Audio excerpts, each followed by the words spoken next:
Eu pratico medicina por paixão. Atuo na área médica já há 26 anos.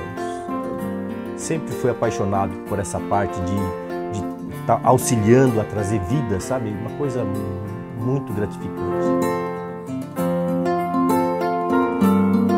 Eu tenho andado muito por Jandira, em todos os bairros que eu ando. Os meus amigos têm me abordado na rua e me perguntando, né? Doutor Sato, e aí, essa questão tal da dengue, tal do zika vírus, tal do chikungunya? O que eu quero dizer para a população é fazer um movimento, uma ação em conjunto entre nós, fazermos a nossa parte. O que é isso?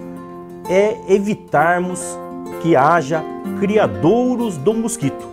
A prefeitura tem que fazer a parte dela com certeza. Veja bem, coleta seletiva tem que ser realidade. A coleta de lixo tem que ser realidade, porque tem várias áreas públicas que estão lá sendo foco de criação de dengue. Estão lá fazendo a festa, né?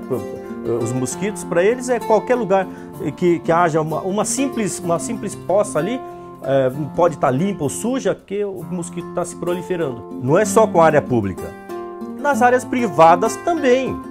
Ela tem responsabilidade de ir lá, conversar, notificar aquela área lá que está tendo um foco de propagação do mosquito que transmite o zika vírus e assim por diante. Se cada um fizer a sua parte, vamos acabar com esse mosquito. E conte comigo nesta briga. E olha, dá para ser diferente.